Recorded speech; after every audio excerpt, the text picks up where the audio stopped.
Hey there, we thought we'd give you guys a 2-month review update on our Fiat Doblo camper van here and tell you kind of things we like and don't like, but first just a quick tour again. So this is our Doblo, it's the maxi version, which means it's a little bit longer than normal. This is in, we have everything down like you were gonna go to bed now. So to go to like cooking, you lift this guy up and you put him back here.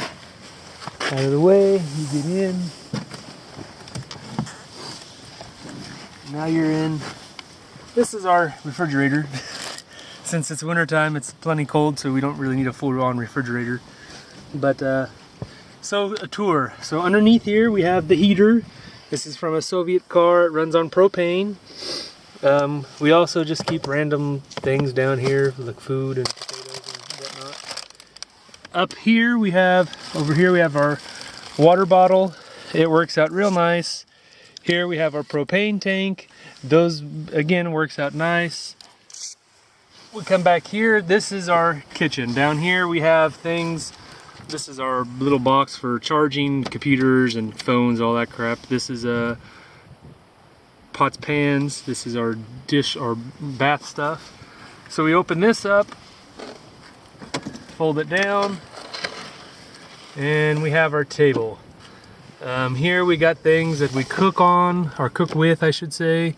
This here is more cooking stuff, and at the top we have things that we use most of the time in the evenings. We got stuff that I use for making videos and all that fun stuff. Like I said, here we got our sink. If you look underneath, we'll put this hose down into this bottle. That's where the bad water would go from the sink. Let's put this back up. And that's more or less like the whole thing. Oh, underneath here we have our clothes. These are our boxes with our clothes in it. And that's more or less the tour that I gave you before. Now I'll tell you a little bit about things, pluses and minuses, what worked and hasn't worked, things like that.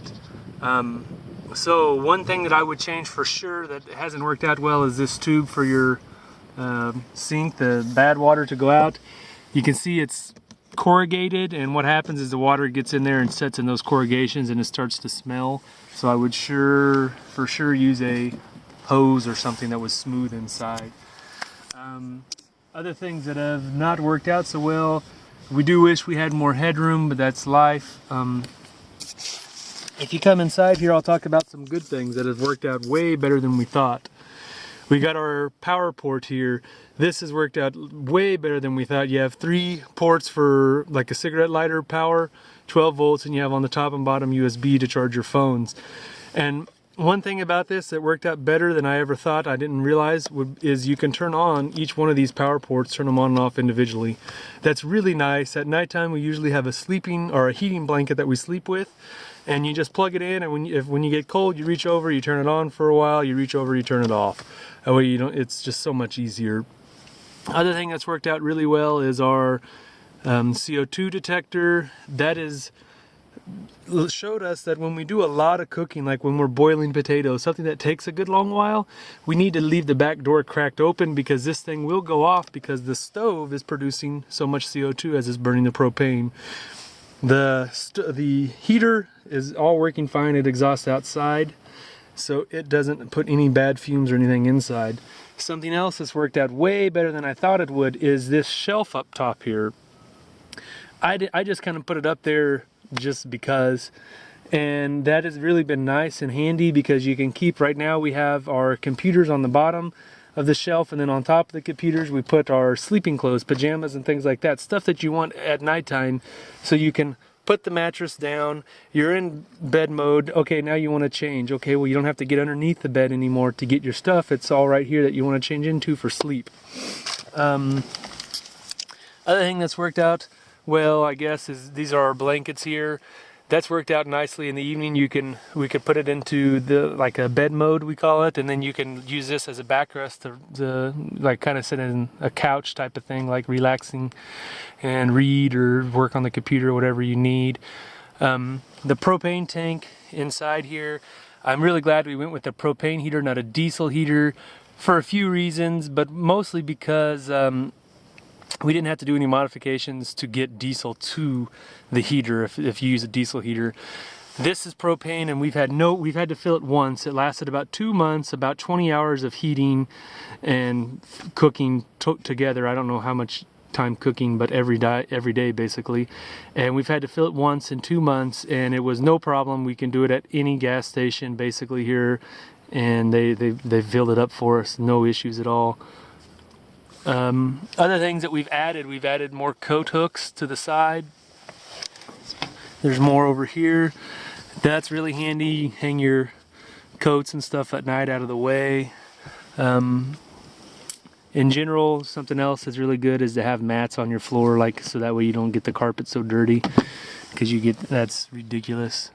In general, I think that's mostly the things I wanted to talk about. This is like just a 2-month update. Basement. Ah, wait, no, Natalia just reminded me one more thing. So one thing I would change for sure is we did not insulate the floor, and we should have 100% sure. We call this area underneath the bed the basement, and every morning when we wake up, it's actually not too bad up where we're sleeping up here, but as soon as we pull up this cushion to make it so we can cook breakfast, it is freaking cold. And it's just carpet that I put down here. I didn't put any insulation under it. I should have put insulation under it, 100% sure. And if I had to do it over again, I definitely would do that. Other thing I would do is it'd be nice is if somehow you could store your stove up here where you can get to it while you're still laying in bed. There's been a few times in the morning or in the evening where we wanted to make tea or coffee or something, and you have to get up and pull the cushion up and get to your stove and put it up here. So that's kind of a pain, but it's not too bad. It's not that out of the way. So yeah, that's about it for our 2-month review. I hope this helps some of you guys if you're thinking about designing a camper van and building one. Be sure to write to us with any questions you have, if you got any. Otherwise, please be sure to like and subscribe, and have a good day and safe travels.